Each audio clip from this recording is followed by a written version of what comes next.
Hey everybody, welcome to another episode of What a Hell of a Way to Dad. It is Francis and Jack, and we are here today. You've already seen the title of this. We're here to talk about Twin Peaks. Oh my gosh. And you know, Jack, as you can hear in Jack's excited voice, he has a lot of experience. So I just really quick, just to give everybody a quick synopsis of what we're going to be talking about. Twin Peaks is an American chain of sports bars and restaurants based in Lewisville, Texas, which has been described as the ultimate sports lodge and a restaurant. So Jack, why do you love Twin Peaks? A restaurant. You know, I've everyone who knows me knows I'm like a real Hooters guy, and it took a lot to get me to move over to a new franchise. But I just feel like Hooters kind of rested on its laurels a little too much, and Twin Peaks is where it's happening. Yeah, Twin Peaks is much more seasonal. It's not so corporate. A restaurant? How am I just now hearing that? That is so brilliant. We have a Twin Peaks here in St. Louis. It's a sports bar chain, and it's like Hooters or any of those places. And every time the first time I saw it, I don't know if it's because the male brain or what's going on here, but the first thing I thought was like, that's incredible that there is a David Lynch themed restaurant here. Yeah, totally. Just serving up cigarettes. Yeah, just and it has Twin Peaks and it has two mountains. And I was like, right. And I was like, okay. And I looked it up, and dummy me, I was like, no, it's a softcore titty place where you can take the kids. No, we're going to talk about David Lynch's Twin Peaks. The television program. That's right. That's right. And this all happened because many listeners may know this. Maybe you don't know this. I've been editing/producing Hell of a Way to Dad episodes for the last year plus. Maybe it's been a year and a half at this point. And though I've appeared on these episodes multiple times, I more so have a parasocial relationship with both you, Francis, and Nate, and all of the other guests that you have on Hell of a Way to Dad. So last week when you were talking about, what is it? Seven Brides for Seven Brothers, yes. Seven Brides for Seven Brothers. And Richard Bamer, the actor, was featured in that musical. And you mentioned Russ Tamblyn. Russ Tamblyn. Excuse me. Oh, that's right. Russ Tamblyn, who plays Dr. Jacoby. Oh, okay. Yeah. When you mentioned that, and then mentioned that you had never seen Twin Peaks before, my Twin Peaks radar was blinking at 10 I was in DEFCON 1, and I actually did the thing that many podcast listeners wish that they could do. I literally reached into the podcast and I acted on the parasocial relationship that I had with that episode. And I said, Francis, we got to do an episode about Twin Peaks. And it worked. And here we are. Yeah. So, and for me, so when I was younger, I watched Lost Highways and I watched Blue Velvet. Yeah. And I don't know if it's just because I was 17. You know, not fully David Lynch, you know, ready for weird fucking movies like that. Yeah. But they didn't hit with me. So my assumption after that experience was that I like David Lynch as a person. He seems very creative. He, you know, has one of the best pro-trans messages to all the anti-trans people, which was "Fix your hearts or die." Yeah. So like I appreciate the man David Lynch. Very creative, very funny, very knowledgeable. So like I'm not a hater. I was just under the assumption that this just isn't for me. Yeah, you just didn't get it. I get it. Yeah, totally. And I think like I was kind of, because my wife Beth has seen most of Twin Peaks and she's watching it with me. She said that she never made it through all 3 seasons, but she's like, look, there's this is very different, you know. Twin Peaks, the TV show, was on like a real network and everything. It was really beloved by a lot of people. Yes, it's weird, but it's not like weird in like, and I know you mentioned there's like surreal parts to it, and I expect that, but it's not, you know, and maybe, I don't know, maybe I need to go back and rewatch Lost Highway, see if I understand it now as a mature 42-year-old. Oh, you will not understand Lost Highway. That movie is I love it, but it is crazy. But yeah, I mean, like this this show is totally in the wheelhouse of what you and Nate have been doing recently. It goes back further than Clerks or what else? Yeah, Clerks. We did Fight Club. Oh yeah, Fight Club and Pulp Fiction. Yeah. This is. We haven't reached back into the '80s yet, and we will be reaching into the '80s soon. Perfect. Enough, it's perfect because this is such a product of its time. I mean, you noticed this, I'm sure, the minute that you put this show on. Right at the opening credits, you see that it's shot in 4:3, not 16:9. Yes. So those black bars on either side. This show was on ABC. This pilot episode we're going to talk about today was commissioned as a true pilot. This was Mark Frost and David Lynch were enlisted to make this because ABC wanted to break the mold of what was like regular, kind of episodic drama, dramatic TV that was on. Right. They wanted a story. You didn't really have like the season. Like now you can do it because everything's streaming. But back in the 90s, because Deep Space Nine kind of did this too, where they're like, look, we have our, contained episodes, but we also have an overarching story that is going to be contained throughout the season. And you need to pay attention. You better catch those reruns or record it on your VHS. Yeah. And this is very like of the 90s, very ambitious. Yeah. And the number one TV show in the 1989 season, the number one dramatic TV show was Angela Lansbury's Murder, She Wrote. Right, I mean, and LA Law. I love that show, by the way, when I was a kid. LA Law was the coolest. Yeah, and I do believe this is going to hit because I really enjoyed watching the pilot, so I'm very excited to watch the rest of it. And at this time I was, because it's a police procedural, and like as ACAB as I tend to be, I do love a police procedural. I grew up watching Homicide: Life on the Streets and Law and Order before it got weird, before there was like 17 offshoots, back when it was Ben Brett and Jerry Orbach. So this like kind of problem, murder investigation. Some kind of solving of a problem here. I'm very down for it. And I like that it is taking place over a period of time. I am worried, though, because there's so much content about it. And there's like 3 seasons and there's two a movies. Like one movie, but okay, it's a ton, yeah. And so the litmus test, I'm very interested. There are probably 4, as I can imagine it, 4 exit points over the course of the original run of this series, where I'm going to be very interested to see at what point you decide that you're jumping out. Like that's it. No, I'm in it to win it, man. We're doing the whole thing. We'll see. I mean, you say that now. I know what's coming.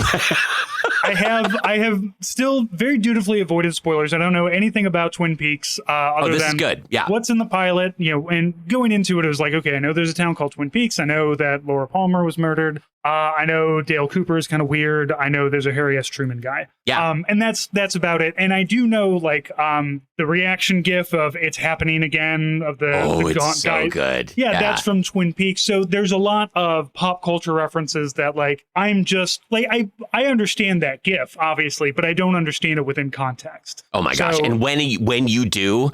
That is like just even you mentioning that just now, that gave me goosebumps. Gave like some shivers, yeah. It's amazing. Yeah. Yeah. And I have heard that season 2 gets a little difficult. There's a fallow period in season 2. Yeah. Right. I understand. Look, I loved season 1 of True Detective 2, and then that's great. The same thing happened. So, and I kind of get True Detective vibes off of it. Like True Detective was partially inspired by this. And Cooper is wired just like what's the name? What's the Matthew McConaughey character from True Detective? Rust Cole. Yeah. Yeah. Cooper and Cole are like similar dudes. I mean, they're totally different, but they're wired for they're on a different plane than ordinary people. Does Cooper keep doing the thumbs up? Is that going to be a recurring theme? Oh, you're going to see it. Okay, yeah. good. He is such an interesting contrast of like, as you say, like procedural, like he's a cop, he's an FBI agent, but also like anytime that he has a moment to not think about the case, he's just so amazed by the world around him. Like, I know, Harry, I love it.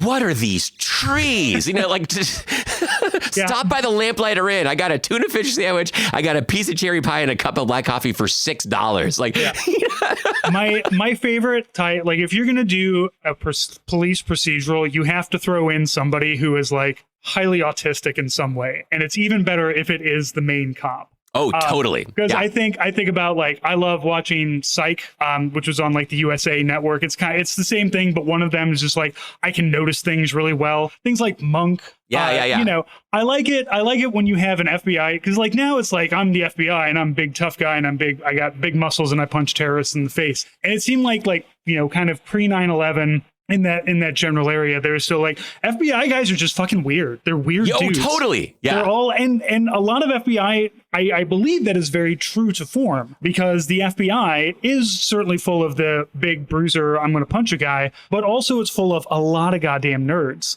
Like, dorks who can think like crooks and unpack like sophisticated details that ordinary people would just gloss over. Yeah. I think it was either FBI or CIA that figured out how to track Bitcoin, but like how to follow Bitcoin from wallet to wallet and see where everything's going. Wow.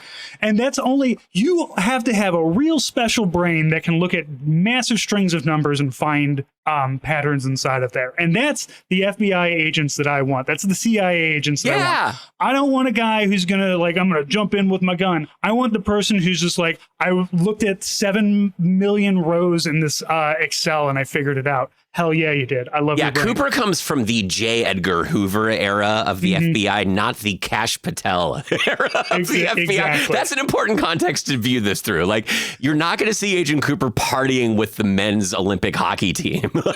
This guy is in the weeds.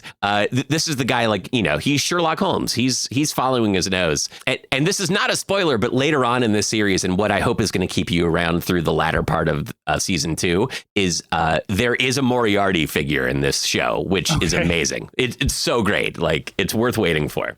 I'm looking for it. I feel Dale Cooper is going to be weird enough to keep me going here.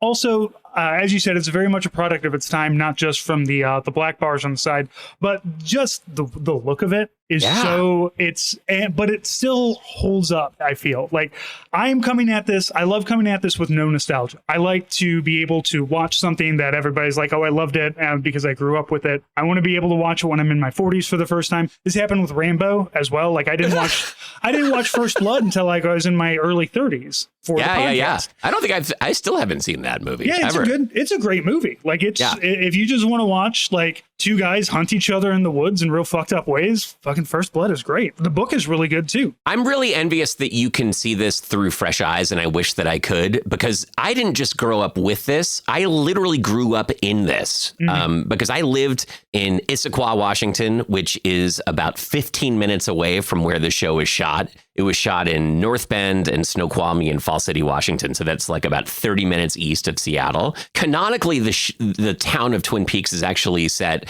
Cooper says this when he first drives into town, it's set near the Idaho and Canadian border. So like the northeast corner of the state. And truly, like the northeast corner of Washington does not look like this looks. It's a more arid kind of place. But where this is shot, very close to Seattle, I mean, this is literally the place. So all of the practical sets that they use, like the Double R Diner and Big Ed's Gas Farm and the Sheriff's Station and the Mill, Packard Lodge, where we see, Josie Packard and Pete Martell and Catherine, like these places all literally exist. And I've been to these places. Like when I was in high school, the show was already off the air by the time I was finishing middle school. But by the time I had a car, this was just like a fun pastime of mine of like drive around North Bend and try to find the angles that they shot things from. Like, where's the road where the Welcome to Twin Peaks sign is? And it just geographically looked exactly like where I grew up. So for me, it's personal. It's not even a fictitious show. It's set in a world that I totally recognize. That you've been to. You can go see that. Yeah. That's exciting. It's like how I can go to the Arch and see where Percy Jackson fought exactly. It's so nice. And it's shot on film, so it's beautiful. You know, David Lynch was a filmmaker before this. He made Blue Velvet, like you mentioned. Before that, he made Dune, The Elephant Man, Eraserhead, like these really artsy films. This is probably the best looking thing, maybe aside from Blue Velvet, that he'd made up to that point. But Mark Frost, his co-creator, he was like a Hill Street Blues guy. He was totally Los Angeles, like writing scripts for the kind of shows that were on TV before Twin Peaks. So their marriage is really interesting because Mark Frost brought this is how TV works, and David Lynch is the dreamer. He's the. I I was just going to say, Twin Peaks feels like somebody was able to rein him in and kind of point him in a direction. Yeah, and say, look, this is what we wanted. This is how it works. This is how, here's the template that you have to fill out. Put all your weird shit that you want here. It just got to match the template. Totally. And this is... I've seen part of the David Lynch Dune. I kind of checked out of that one. I was watching for Picard, and you're like, ooh, even Jean-Luc's not going to save this one. Yeah. But yeah, all those other movies feel, and I'm sure Twin Peaks is also going to get to that point where it feels a little disjointed. But because we have so many like hours of storytelling and hours of world building, that even when we get to these surreal parts, I'm not going to feel lost in the woods. I'm going to be like, okay, I understand why we're here now. Yeah. Like, other parts of David Lynch, it's sometimes I just don't get it. But now that I've got David Lynch kind of on a track, this makes more sense to me. Yeah, he definitely is reined in. By the time the return comes around, that's the season 3 that got made of about 10 years ago, which was 25 years after the original run of the show. That's just him. I think Mark Frost was involved in the writing, but David Lynch directed the whole thing, and it's bonkers. It's exceedingly nonlinear. It's still within the context of a show. It kind of makes sense, but other things of his, like Lost Highway, for instance, that story, there's time travel involved. I know. Characters become other characters. It's really weird. Inland Empire, I think, is his most impenetrable piece. Some people say it's his best. Mulholland Drive is a really great movie, but likewise, there's so many analyses. And when you ask David Lynch about this stuff, you can't ask him anymore because he passed away about a year ago. But it didn't matter, because any time that people asked him to dissect his work, he's like, well, what do you think it means? It's so excruciating of an answer. Like, please tell me you understand it. But he was not a narrative storyteller or a linear storyteller. For him, it was all about capturing feeling. As an artist early on, he turned to film because he was a painter. And he was looking at one of his pictures, and he thought that he saw something moving in it, like something about how the colors were reacting to each other. He was like, I wonder if I could do something where the picture actually moved. And he literally became a filmmaker starting as a painter. Yeah. So he's not Mr. Linear. Yeah. And you can tell that like that kind of response is the response of an artist who is saying, I didn't make this to tell my story. I just told a story. Yeah. How do you feel about this? What do you want it to mean? And I'm glad, because one, it will spark infinite arguments on the internet, and everybody will argue about everything forever. Totally. So that's a gift that David Lynch gives to the internet there. But also it challenges you to engage with art in a different way. It's like, I can look at one of my favorite paintings at the art museum that we have here is a bunch of sailors that are dancing on a flatboat, and it's called the Jolly Flatboatman. It's very simple, very obvious, very easy to understand. I like the aesthetic of it. But, when I look at that, every time I look at it, I try to think about like what is something that I'm not seeing here? What's something else? How else can I engage with this? Why are they happy? Why would some of them be sad? And I think that that's how I try to, when I watch something, I try to watch, like if I'm watching something for the second time. I mentioned this in Seven Brides for Seven Brothers when what's her name was singing, and I've already forgotten all of their names. Good Lord. Same. Right. But the big hunky redwood man is kind of standing behind her and being very sheepish because he hasn't told his new wife that he's got 6 other brothers that he lives with. That gives you a completely different angle and different opportunity to engage with something that you've already engaged with. So I like that. I'm really excited to get further into this, into Twin Peaks, because I'm trying to be more open about art. And David Lynch was always one of those, as I felt, impenetrable to me. And I always felt like I've got people like, when you have friends who are very smart and they like really good things, and then they're like, you would really like this, and you worry, but what if I don't? Oh, and yeah, totally. What if I'm the idiot here? But thankfully, pilot in, I am hooked and I am in. Oh, that's a relief. So at least I'm not the idiot here. Yeah. Well, you're the one who now has to rewatch all of this with me and talk about it. So with pleasure. It's been a while since I've seen them. I did watch The Return about a year ago, which I've seen the least of everything. But I mean, literally, I've owned the show in every medium. I just rebought it again on Apple TV. Sure. So I've got an easier way to view it. But I had this on VHS tapes, first the ones that were recorded off TV. Then they released a box set, which I bought. Then I bought the DVDs, didn't buy the Blu-rays, and now I own it again digitally. So sure. Like, I'll keep watching it. I've watched every episode at least 10 times, probably more. Well, then, Jack, I'm going to let you kind of guide our plot synopsis and discussion, because for me, when I'm watching something, it can take me a couple of episodes to really put names to faces and everything, and understand what's going on. So, and I found the Wikipedia for Twin Peaks has very good episode recaps that are just, here's what happened, and not talking about like, ooh, here's what might happen later. So we're going to keep this spoiler free. If you guys want to watch along, we're doing the pilot episode because it's an hour and a half, but then every recorded episode we're going to do is going to cover 2 episodes. Yeah, that sounds good. Yeah. So we're going to be able to churn through these, in a year plus, I think. So yeah. And lock in, everybody. Just to view this in the context of the reality of when it came out, I mean, this was a weekly show, and even fewer than weekly because they, would drop 7 episodes and then it would be gone for 2 months and then come back again. So I think the slow burn really, really lends itself to the context in which people viewed this initially. You could binge this show, but I think that so much of it is, being left with questions afterward and wondering and, perseverating, especially when it comes to the mystery, because you're presented with a lot of clues along the way. And there's no way to tell, which are the salient ones or not, unless you can really sit with them. Yeah, that is another lost writing style, is the weekly drop.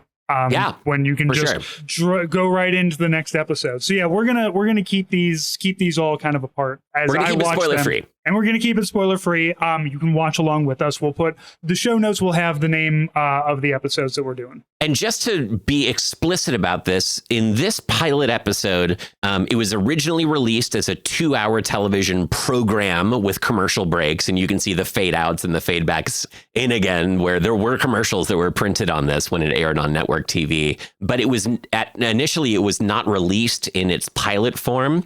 It was released as an international like feature film version of this, where they tacked on an extra 20 minutes of footage at the end, which basically wrapped the whole thing up. If anyone is going to be following along with us and you haven't already watched, make sure the thing that you're watching is an hour 34 long, roughly that. About 94 minutes long. If you encounter something that's way closer to 2 hours, you've laid hands on something that actually has this spoiler at the end that's going to reveal everything about the whole series. And when we watch this, we're not going to actually know. Unfortunately, Twin Peaks reveals the answer before the end of its run. Network pressure forced David Lynch and Mark Frost to reveal the killer way earlier than they planned. But we have so many episodes between now and knowing this. So you really don't want to find this out now. Definitely don't. I'm glad I don't know. I'm glad that there's a lot of intrigue. I'm like, oh, this person, that person. So let's get into it. I'll be play-by-play and you be color commentary. Right. I'm going to take us through. Okay, so first of all, this episode dropped on April 8th, 1990, but it's set in February of 1989. And the pilot episode takes place over the course of just one day. It's February 24th. So we open, it's the morning. There are a couple of ducks swimming around in a pond. And then we cut to Josie Packard, who we don't know by name yet, but she's applying makeup and humming to herself inside the Packard Lodge. Meanwhile, downstairs, a guy named Pete goes fishing. He gets sort of told off by his ice queen of a wife, and he walks out to the shore. He's got his little tackle box and fishing rod in hand, and immediately he can tell something's wrong underneath a giant carcass of a tree. Mm-hmm. By the way, this tree is still there. It's at a place called Kiana Lodge. 30 years later, that tree is still right there in that same spot, decaying. He discovers something wrapped in plastic underneath it. And he doesn't have to get very close to it until he knows something is seriously wrong. So he calls the police station. He's perseverating over the phone and says the iconic lines, "She's dead, wrapped in plastic." Lucy picks up the phone. Lucy is the somewhat dim-witted secretary of the Twin Peaks Sheriff Station. I like Lucy. I hope that she saves the day at some point. Lucy, looking forward to that. Watching her instruct Harry where to pick up the phone. This is the first thing we're hearing from her, and she's like, "It's the phone over. It's not that phone. It's the black phone. It's not the one that we moved. It's the one that's always been there." He's just like, "Just tell me which phone to pick up." Too many phones. You only need one phone. That's the problem. So Harry hears this from Pete Martell. Harry S. Truman, the name of the sheriff in Twin Peaks, and Doc Hayward and Deputy Andy go to the scene and discover what is there in plastic. Yeah, and Deputy Andy, he's the one that keeps crying. He has the most tender, gentle heart, doesn't he? He does. He's trying real hard. He's bawling. He takes 2 pictures. They haven't even rolled her over yet, and already he's sobbing. And Harry's like, "Oh, not again! When are you going to learn to stop crying at crime scenes?" Well, okay, first off, how many murders has this poor man had to witness? Because not again. The idea of not again, it's like, well, stop letting people get murdered in your town. Yeah. Man. Well, it was last year at someone's farm. So apparently it's not enough to desensitize Andy. Too many. Well, maybe I don't know. I'll learn more about Andy. I do like the sensitive soul. And who's he dating? He's kind of dating. He's dating Lucy. We find that out a little bit later in the episode. Yeah. Okay. And we don't really know that, but she refers to him as honey because later on, when crying in another scene, she consoles him very tenderly. They roll her over. They kind of, take a second to center themselves, roll over the body, pull back the plastic and see that it's Laura Palmer. And Twin Peaks is apparently a small enough town that people will just recognize each other. Right. A little fun fact, when at the beginning of the show, you see the Welcome to Twin Peaks sign that says population 51,201. That was actually something that ABC told them they had to do. Initially, it was going to say population 5,120 or something like that. Sure. And ABC was like, well, no, it needs to be a bigger town so people think it's a bigger deal, I guess. So they inflated the number there on the sign, but initially Twin Peaks, like in its conception, much smaller. Yeah. It does not feel like a 50,000. I mean, unless it's really spread out, but no, there's a sawmill. There's a hospital. There's not that much there. It doesn't seem that big. So that is kind of weird. So the fact that they roll her over and instantly both the sheriff and the doctor both recognize who this person is. That's, you get a sense of how intimate this town is and like how much they're instantly affected by this. By the way, we are only 8 minutes into a 93-minute episode, and already the mystery is afoot. We have already discovered the main core problem of this show. Yeah, the sheriff can't stop crying. Yeah, well, the deputy, he'll never be sheriff. Deputy can't not with crying. Feelings like that. Cut to the Palmer household where Laura's mom, Sarah, calls up to her to say breakfast is ready and no answer. She goes upstairs. She's not there. So Sarah starts calling around to anyone that she can think of. She calls her boyfriend's parents. They haven't seen the boyfriend that morning. She calls football practice. And the football coach is like, yeah, he's a real POS. He never shows up for practice. He hasn't been here for like 3 weeks. So this is the 80s. Teachers will tell anyone anything about any person. There's no privacy allowed. Right. But not like, I should have told his parents that he wasn't showing up to practice. Just not until the parents like, where's my lost child? I was like, I don't know where your idiot son is. Yeah, totally. He puts out a cigarette. Yeah, come to think about it. Yeah. I have been dropping the ball on this kid. It's the 80s, man. It's the 80s.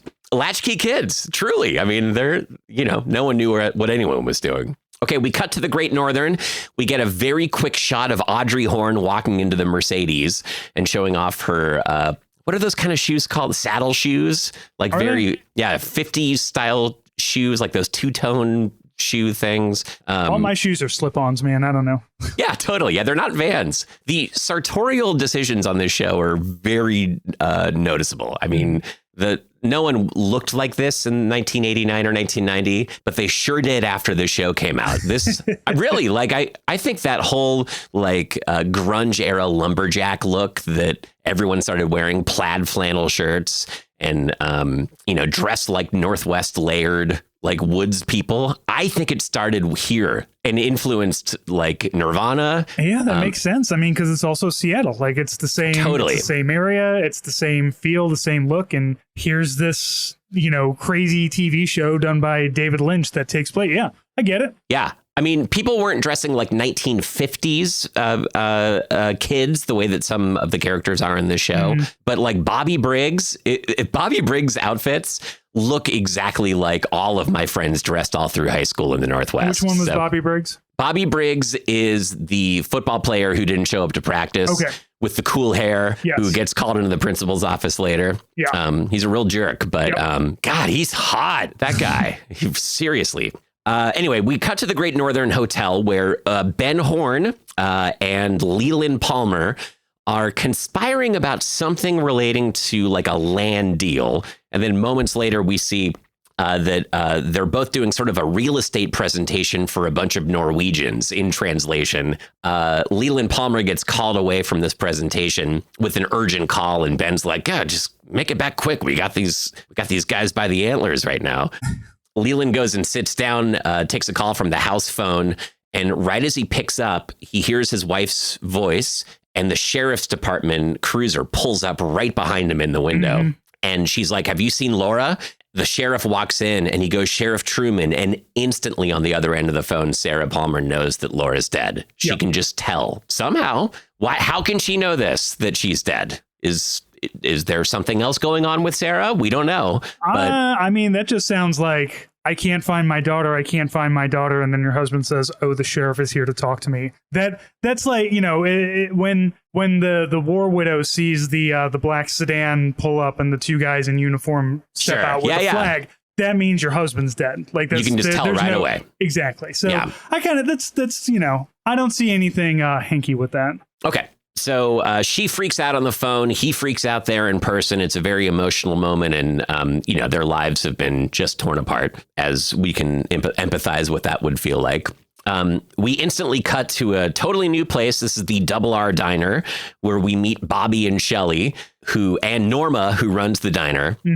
Bobby and Shelley, we learn very soon after, are hooking up with each other. They're also doing whiskey shots in the car while driving to drop off Shelley at home because her old man, who's a trucker, is out on the road. And right as they approach the house, they see the truck is back in the driveway, and Shelley gets really scared. Old man in this context is husband and not father? Yes. Husband. Yeah. But they use like that parlance, that 1950s parlance. Yeah, it's interesting.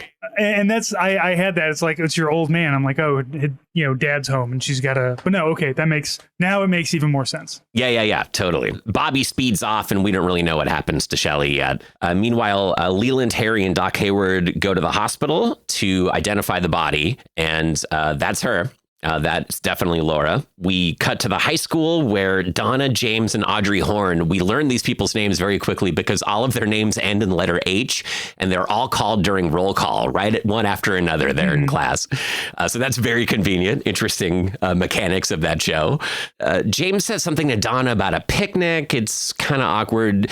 Audrey's sneaking a cigarette in her locker, so you can kind of tell she's, a little... She's a bad girl. Kind of a bad girl, yeah. Right, we gotta start, putting little seeds of doubt into each one of these people to make you think, like, what's going on here? This show was produced in some part by Aaron Spelling, who also made 90210 at the same time. So interesting that they're using some very similar, like, high school mechanics, like that you would see in a show like that. Bobby shows up to high school and gets called into the principal's office and starts being questioned very aggressively by Harry and one or two other deputies, and finds out that Laura, his girlfriend, is dead. The principal makes an announcement over the intercom to let everyone know.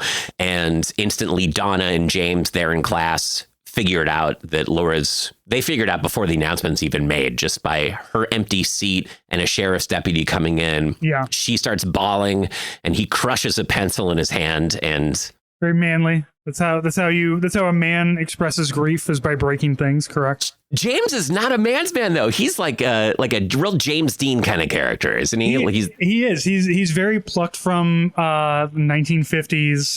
The leather jacket, the white shirt, the cool motorcycle. So yeah, he's but he also looks like he recites poetry. He's got that look to him. Even his grief and his anger is just snapping a pencil. It's not like Bobby, who's going to go on a fucking bender soon. Yeah, absolutely. Yeah. This episode ends with Bobby and his friend Mike barking like dogs in a jail cell in the bottom of the sheriff's station. But yeah, James is a real sensitive guy. Okay, so then we cut back to the Palmer house where Sarah has been sedated. They've shot her up with something that's calming her down so that the sheriff can start to get some answers with her. You know what? She looked like when she like melted into the couch like that. Do you remember those anti-weed PSAs from like 10 or 15 years ago where like the girl would smoke pot and then she just like deflated onto the couch? I don't know why, but I just had this like immediate like, oh, this is an anti-weed thing here that we're doing. Yeah. All right. So you got to give her better drugs. My friend calls that couch lock. You just get totally sucked in and you're not moving. But that interview is cut short because Andy reports that there is another missing girl, the daughter of someone who works at Packard Sawmill. That's scary. We cut to Packard Sawmill where we find out that Josie Packard runs that mill. Interestingly, and against the wishes of Catherine, who's Pete's wife, she shuts the mill down in mourning for Laura Palmer. It seemed like a very strange, like, no, we should really shut things down. A child was murdered and another one is missing. We need to give these guys the day off. And she's like, I can't. Who's the Asian lady who? What's her name? Josie Packard. Josie. So Josie Packard is the one who's showing like any minute of empathy here, and the other Packard is just like, get capitalist, running dog. Get back into the fray. I don't care about that. We got to keep this sawmill running. You can turn it off for a day, I think. Yeah, totally. And then Catherine walks out and she's so steamed that the first guy that she sees, she's like, what's your name? You're fired. She just kills him. She ends his career right there. She's the best and the worst. I mean, she's like the ultimate soap opera witch. Then suddenly we see another girl who we assume is Ronette walking across the train bridge. This is like the most iconic scene from Twin Peaks, I think. She's been bound. She's like wearing a negligee. It looks like she's had some like cigarettes put out on her chest. She's covered in blood, looking really bedraggled. And she's just sort of like a zombie walking across this bridge. Fun fact, I've jumped off that bridge into the river below back in high school. Okay, James is on his motorcycle and he rides into Big Ed's gas farm. This is a gas station in Twin Peaks. We discover that Ed is his uncle. His wife is very insistent that he get some drapes. Yeah, the one-eyed wife, love her. Yeah, already love her. Like her at the end, just opening and closing the drapes. Yeah, I think that's what really sold me on Twin Peaks right there. Yo, totally. How happy she seemed to be with those drapes. Oh, she's thrilled. James has to leave town, but he leaves a note for Ed to give to Donna, who we met earlier in the high school. So that's where we are in Twin Peaks in a nutshell, and basically everything is in motion. We've met all the main characters except for one who is driving into town in his car, talking to himself via a palm recorder. It's Agent Cooper, Special Agent, FBI Special Agent Dale Cooper, driving his car, narrating the experience of pulling into town to Diane, whoever that is, talking everything from how much he spent on lunch to the mileage on his car to all of his plans for the day. She is like the perfect narrative plot device to like learn all this information about him very quickly. We don't know anything about Diane other than she is just always with him. He's just always talking into that palm recorder. I figured Diane was just like a secretary, but I don't know if Special Agent Dale Cooper ever leaves. And like, I've got to go to my administrative assistants and drop my tapes off with her to transcribe them for me to read later. I immediately love Dale Cooper. And also, as we were talking about things that are being influenced by this, he has a very Fox Mulder kind of vibe to him. For sure. X-Files, 1993 is when X-Files started. So he has that same, like, Mulder's a little cooler and a little more suave, but he still kind of off his rocker, but like in a way where you're like, but he's right though. He's right about most of these things, and nobody else, nobody else is seeing it. So Dale Cooper and having that same kind of like, he's a weird guy, but I'm going to trust him because he seems real confident. And maybe that's not something we should do, because it's kind of why America is in the place where it is right now, is because one really confident dude said, no, I'm just going to do this, and we're going to do it. And everybody said, all right, but I get the good vibes from Dale Cooper. I feel like he's here for me. So it feels like we're in good hands. Yeah, totally. Now, why is it, and maybe this is answered later, if it is, don't tell me, but why is it that FBI is called in on this murder? Is it because of what they find under, like, he's looking, it feels like he learned about it and was like, this reminds me of another case. Is that kind of what it is? So skipping forward a little bit, there's a town meeting. I think this happens maybe a half hour later in the episode, but there's a town meeting where Cooper is presenting to the assembled people of Twin Peaks what has happened. The reason that it's interesting to him is that all of the mechanics of this crime match exactly something that happened a year ago to someone named Teresa Banks. It was an unsolved murder. There was a piece of he doesn't say this in the room, but we assume that for Teresa Banks, there was also that little scrap of paper underneath the fingernail, because he said it's just like before or something like that. So it appears this was sort of a cold case for the FBI that somehow they got word that this was going on and it re-triggered it. But yeah, I was thinking about that too. It doesn't like cross state lines. I guess I don't know enough about jurisdictional issues to know what it calls him in, but I assume that's something like that. Yeah. He couldn't be a statey. We had to make him federal to make him an outsider in this place. So whatever car we got to drive to get there, whatever methodology we got to do to put Dale Cooper where he needs to be, I'm fine with it. And he's got to be an outsider because he's got to look different. Like, this is a guy in a jet black suit with hair. I read about this. It was Twin Peaks Day a couple weeks ago, February 24th, which is the day that he drives in. So the hardcore Twin Peaks fans every year on February 24th at 11:30 a.m., they'll celebrate Twin Peaks Day. So he got on Reddit and did an AMA for an hour all about Twin Peaks. And someone asked him, how did you get your hair to look like that? And he said it was a combination of hand cream and engine oil or engine grease. To get it like perfectly manicured like that. So this guy's coming in. He is polished. He is curated tip to taint. And really, really excited about these trees. Just oh my gosh. All about, like, that's the other thing. We have to have somebody who comes in and not only is an outsider to the people, but this whole area is new to him. And that's another thing that I love about Dale Cooper is he is obviously looking at everything. Yeah. And like everything is part of what he takes in. And he's immediately like, what are these trees? What is this? What is that? Like, he's curious. And that's, what you want, I guess, in a special agent who's going to be solving your murders. So him coming in, having that openness to it, I really like that. It, again, sets up a really great character study here. Yeah. He's just like full of wonderment. He's like a kid. It's really cool to see. So, they go into the hospital. He quickly meets Dr. Lawrence Jacoby, this really quirky guy played by Russ Tamblyn from Seven Brides for Seven Brothers, who is wearing weird clothes. He's got corks in his ears. He sees them leaving in an elevator, so he sprints up or down the stairs to meet them on whatever floor they've gotten to, and reveals that Laura was his patient. He wants to see the body for this reason, and her parents didn't even know that she was seeing him. So that raises a lot of question marks. Who is this guy? Yeah, like he's just a set. So, and they don't question him at all. I mean, I assume he's going to come back around because he's, a very integral character. But it just did seem to be like, I am here and I'm ready to talk to you about this and explain things to you. And they're just like, I got other shit to do, man. Yeah. Put your corks back in your ear, bro. Put the corks up your ass and get away from me. Like, I mean, it's a maybe he was a psychiatric patient. Maybe it was just like, Corky is fucking out again. He broke his chains. We got to go grab him. Yeah. Corky. Well, clearly Cooper had more important things to do because he's got to go get a pair of tweezers and go deep under the corpse's fingernail. It's hardcore. Hard to watch. He goes deep and he pulls out a scrap of paper that he flattens out and prints it on it with like typewriter typeface. It's the capital letter R.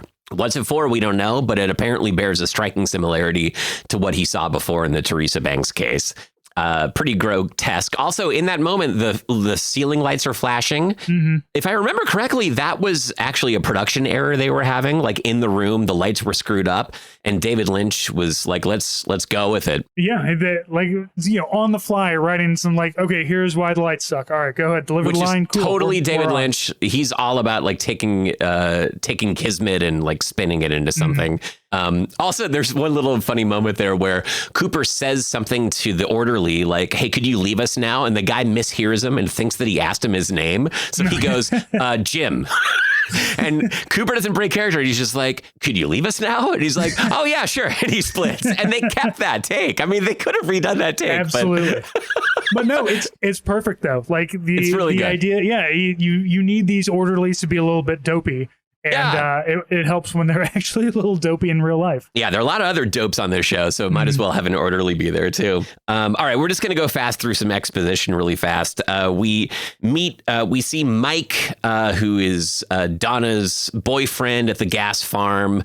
He's a real dick, but Ed is there to console Donna, and we see Nadine still going ham about these drape runners. Harry and Cooper are now in the sheriff's department and break open her diary and discover some clues. That was another thing, because they keep like, "We haven't found the key yet." And it's like, I had a diary like that. You need a butter knife, man. Yeah, like, totally. A butter knife and about 4 pounds of torque is going to take care of that for you. Yeah, it is funny that like the sheriff in this tiny town is going to be hung up on that level of granular procedure. Well, and I think it does lend to it because, as you said, this is a very intimate community. Everybody knows, and the idea of like, we have to find the key. We have to preserve this of Laura. And the agent's just like, "I need to solve a murder," and then just breaks the lock open and starts flipping through it. Yeah, good point. Yeah. Two different people kind of looking at the same thing. He's not afraid to root around in the underpants drawer, whereas the sheriff might be. They find a couple clues, something about being nervous about meeting J, the letter J tonight. Also, there's a little envelope with a safety deposit box key and powder that Coop assumes is cocaine. Harry's like, "You didn't know Laura." And Cooper's like, "Well, I think we're going to find something out about Laura." Yeah, it's like, I didn't know. I'm the only one who doesn't know Laura, so all the rest of you, let's take a step back. Cut to the train car where Andy's crying again. He's on the phone talking. He's like the trigger warning. He's the content warning of like, we're going to look at some bad thing. Andy's crying. Go ahead and fast forward for about 3 minutes. The train car evidently is where the crime occurred, and Andy's there, very sad about it. Coop and Harry are still in the sheriff's station. They question Bobby, and Cooper, he's got like a weird take. He like can tell Bobby's a real dick. And at one point he just like this big clownish smile, like, "Let me explain it to you. Mm-hmm. I'm going to ask you questions and you're going to answer. And that's how we're going to do it." But in the process of this, he keys into a little graphing calculator to Harry. He did not do it. So Cooper, somehow he's picked up whatever he needs to from Bobby to know that this guy is not our guy, even though he's a dick. Okay, then we cut to Audrey, who we start to learn the underbelly of bad girl Audrey, who was smoking earlier in her locker. Mm-hmm. Now she's got a styrofoam cup of coffee with a pencil stuck in the side of it. And she's saying to the desk woman at the hotel, "So what if I just pull this out?" And she's like, "You wouldn't." And then she does and just spills coffee all over, just gleefully watching this person mop up the mess. She's sadistic. She's a mess. I kind of like it. I kind of she's the chaos demon of the show. By the way, that hotel clerk, her hair looks exactly like Sarah Sherman, who's one of the current cast members on Saturday Night Live, which it's like a weird like 80s mullet kind of haircut that is so popular right now. This is like very much so. Yeah. Mullets are weirdly back. Yeah. In the trendiest neighborhoods in Seattle, that haircut is so in style. So it was just very funny to see that the oft parodied hair. Audrey continues her savage reign. She walks into this group of Norwegians who are going through some, legalese. And she just prances around, chest out, getting all of their attention. And she's like, "I'm really sad because my friend died." And all these like smarmy, leering Norwegian guys are looking at this 17-year-old with a tight sweater. Just, it's really gross. It is gross. Yeah. But then she tells them my best friend was murdered, and they're all like, "Oh, well, we can't do a business deal now." Yeah, they're out. Like, they leave. When did Norwegians get so flighty about this? Like, oh, my friend died. I'm like, all right, fuck off. Like, I'm sorry your friend died. Go away. We're doing business over here. The Norwegians are leaving. The Norwegians are leaving. They just can't handle it. This town has 50,000 people in it. There probably 4 people died just while we're having this conversation. Shut up.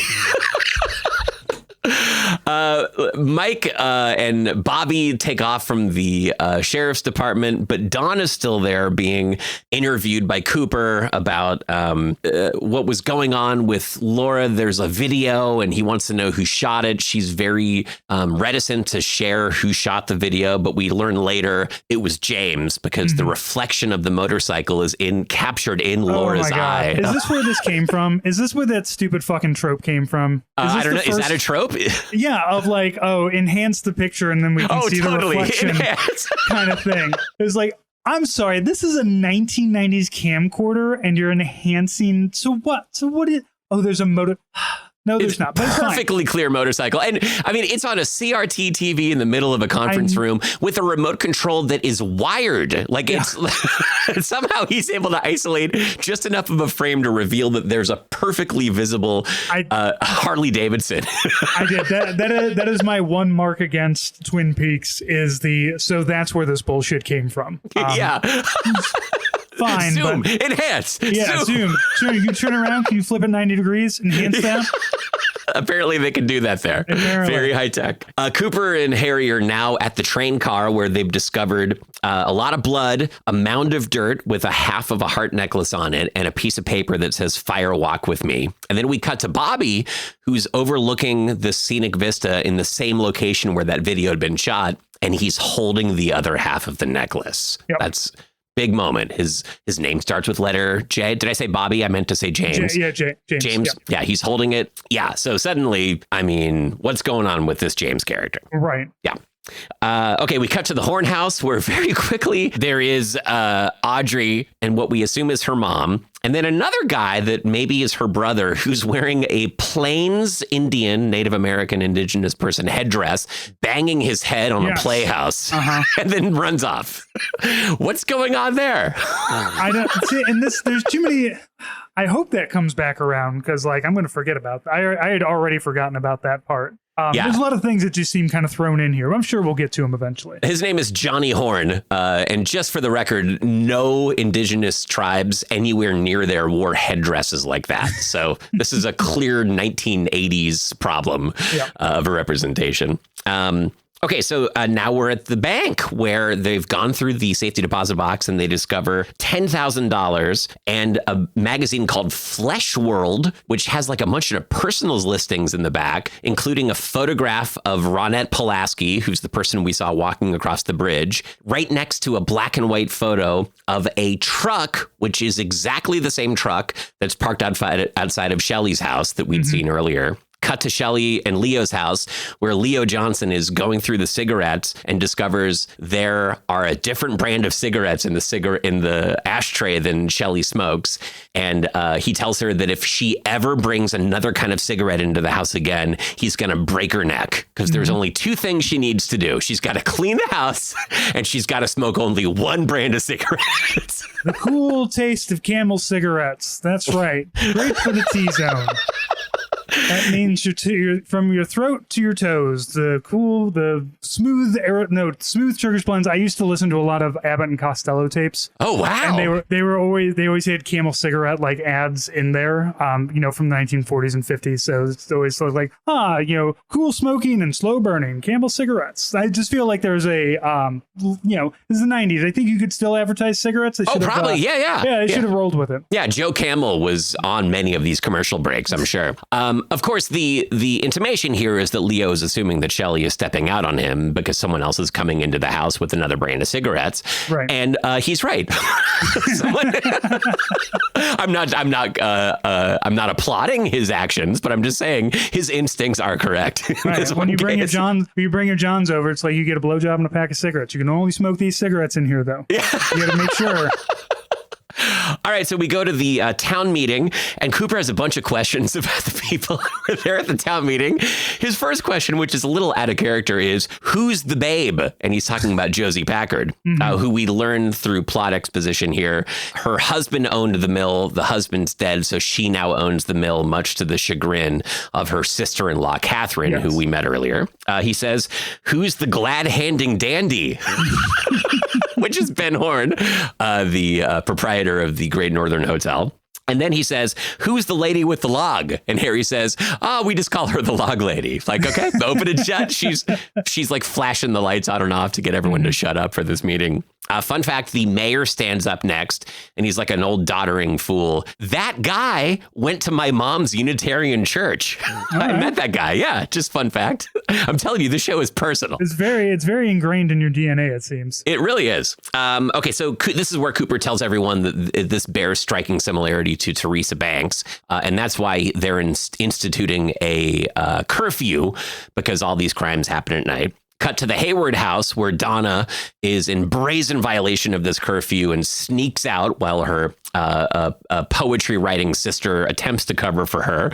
No, she doesn't. Yeah. She doesn't do anything. She was such a, like, the mom is just like, hey, where's your sister? And like, no, just like, oh, she's in the bathroom. Oh, she's doing this. Oh, she's, Dad, I'm going to give it to you straight. I'm going to tell you straight up what's up. She's fucking gone.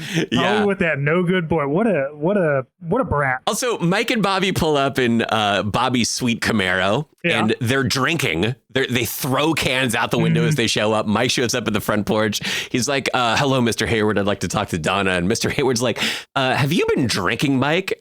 And Mike's like, well, we're all a little broken up about Laura. He's like, you're not drinking and driving, are you? Well, yeah, but, it's been a tough day. It's like that drunk where, like, yeah, you're drunk, but, like, if you had to drive, you could, right? Because what are you going to do? Take the bus? Yeah, exactly. Yeah, there's no bus in Twin Peaks. Yeah.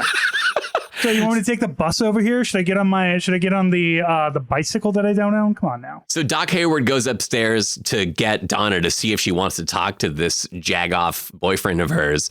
Comes down and says she's gone, but could you help find her? And Mike's like, oh, don't you worry about that. We're going to find her, this drunk asshole. Okay, good. Smart thinking, Doc Hayward. Let's get these guys. Look, dads don't some men just don't understand that you can't tell a drunken idiot boyfriend something. Yeah, yeah. It seems like Doc Hayward should be a little bit more on the ball than Doc this. Hayward should have like, oh, she's not here. Also, I have a baseball bat now. Go away. Yeah, exactly. It's real simple. Okay, cut to the roadhouse where everyone's rendezvousing. Ed and Norma, who have spoken previously on the phone and made a plan to do this. They each have significant others, but apparently there's a little romance there. Bobby and Mike show up, and they're instantly creeps. They get clocked by some of the other bikers there, who refer to them as Mutt and Jeff. And we can sort of see where this is going. There's going to be a big fight. Donna shows up. Mike sees her and, starts aggressively shaking her and controlling her. Big Ed stands up and tries to stop it, and this starts just like a big, massive fist fight. While that's going on, Joey Paulson, another guy, takes Donna out and says, come with me. I can take you to James. Like this whole cat and mouse thing. Like James, it's like a Born Identity thing. James somehow had a whole like intermediary to get her to him. I really don't understand James this. Can't go in. He's probably suspected of murder at this point. So he's got to send in one of his boys to go extract. I guess so. Or, he's a kind, gentle soul and doesn't believe in going into bars. Hard to say.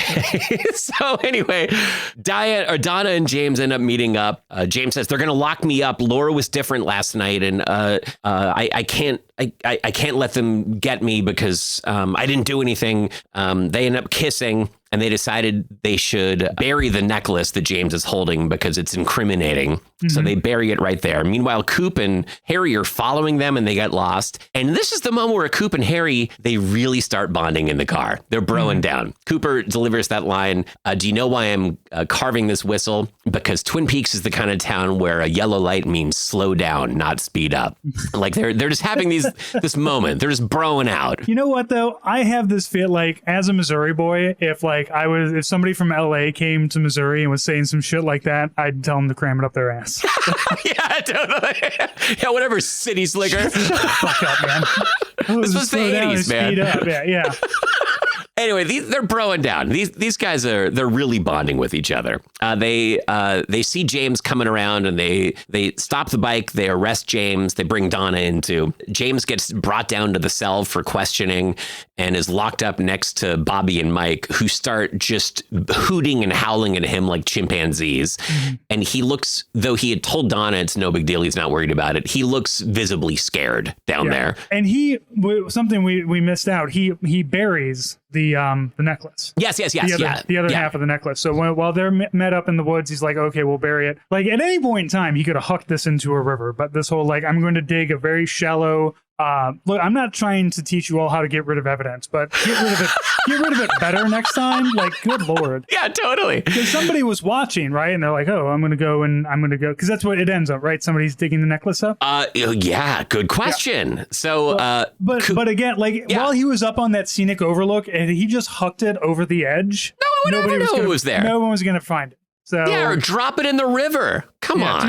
Do better than this, James. I think what we're learning about James is that he might be a little bit rugged. He might be a little bit of a poet, and he's got a motorcycle, but he's kind of dumb as nails, too. Yeah. This guy is not a sharpshooter. You can be a 90 IQ Jack Kerouac. That's fine.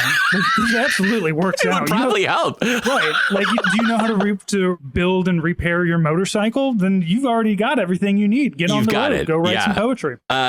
Harry brings Cooper into the conference room at the sheriff's station where they discover something that apparently Lucy does every night at the sheriff's station, which is lay out a donut buffet. The whole table is covered in piles of 2 donuts deep all the way through. It's amazing. Like, this is just regular.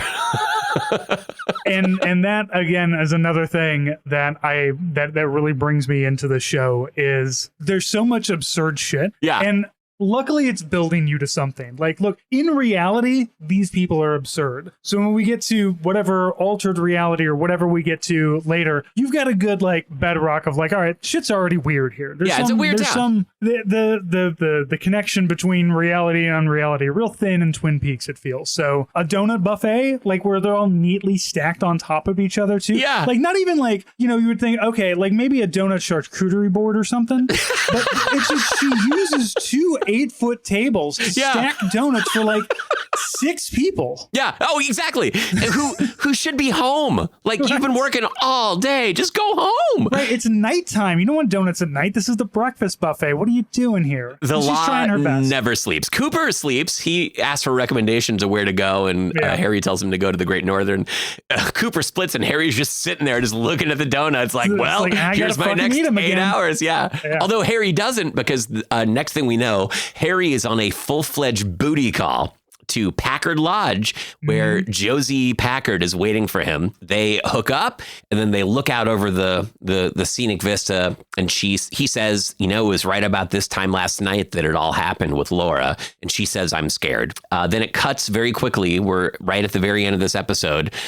Sarah Palmer is lying on the couch, seemingly still sedated after hours, and she starts having a weird vision. The stairwell and the overhead ceiling fan is spinning, but now it's sort of mixed up with what looks like a POV shot of someone walking through ferns in the forest with a flashlight, and then a gloved hand reaches down, and in that exact spot where James and Donna had buried the heart necklace, someone digs it up and holds it. End of episode. That's it. Okay, so that's a vision that she's seeing. That's not like we see the. Okay, well, hard to say. That. Right. She's reacting to this happening in the moment. It could also be a Vietnam flashback. It could be. I've only seen one episode. I can't rule anything out at this point. My assessment or my assumption is that she has somehow seen this happening. Mm-hmm. We don't know whose hand that is, but she's there in that moment, and she's sort of realizing what's going on in her brain, and she reacts to it in that moment. She gasps, and then Mark Frost, David Lynch, end of episode. That's it. Yeah. So Jack, I'm in.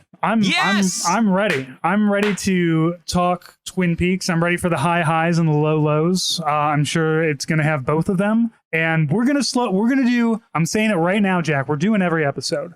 Okay. We're going start to finish. There's no bailing out. I have watched trash ass TV before in my time. So if some episodes are a little bit lacking, that's fine, because I'm going to come on here and you're going to explain them to me and be able to point out all the callbacks and everything. Okay, so what you just said about Jack, I'm saying it now, we're doing every episode. I'm going to isolate that as a drop. And right around episode 22 of this show, I'm going to just play that for you. Just your lips to God's ears, Francis. I think it's gonna help. It's gonna help that we're doing one of these a month. I think that we're gonna be able to spread it out a little bit. Yeah. And we'll see if we want to keep doing it 2 episodes or 1. I think this episode we really talked a lot about, our history with it and what we both like about so far. So I think we'll be able to cover 2 episodes. I think we will too. Yeah, it's gonna be great. And I'm so excited about this. I'm glad. I know that you stopped. I know Jack stopped in the middle of producing that to message me and be like, "You've never seen Twin Peaks?" And I was telling my wife, I was like, so I just offhandedly mentioned I've never watched Twin Peaks, and now Jack is furiously typing at me. I think we have to watch Twin Peaks now. And I'm excited. I'm excited because I know Twin Peaks is really popular amongst, people our age, and especially, some of the people that I'm around most of the time. Yeah. I have one friend who is just like, he's a huge Lynch fan. And he's like, you have bad taste in movies and music. I'm like, fair. That's a fair point. But, you don't have to, if it's more coherent than Lost Highways, then I think we're going to be okay. And so far it seems like it's very much so. Yeah. It's also going to help that I have you as a guide to kind of, because a lot of the stuff that we talked about, I read through and I had, much sparser notes, I believe. But because you have such a history with it, you're going to be able to explain things and recall things a lot better for me. So yeah, and we've done the hard work here too. We've met so many characters over this hour and a half.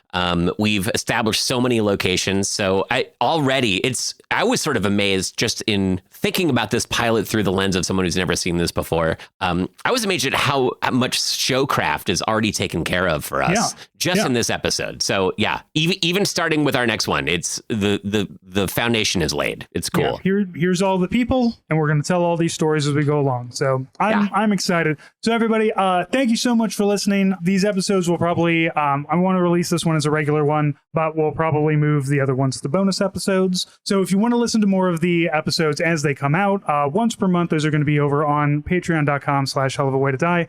As always, you can check out what we're doing at whatahellofawaitodad.com. I'm always posting updates. I'm always posting on the Patreon. You can sign up to the Patreon for free. You don't have to give us money, but if that's where you want to get some updates, if you want to see a few, some things that don't get posted out onto the social medias, my general Monday morning update to the Patreon, all of that is available for free. So sign up, and then maybe a little bit later, if you like it, you give me $3 for some Twin Peaks content. Ooh. We'll see how that goes. Jack, thank you so much. This is great.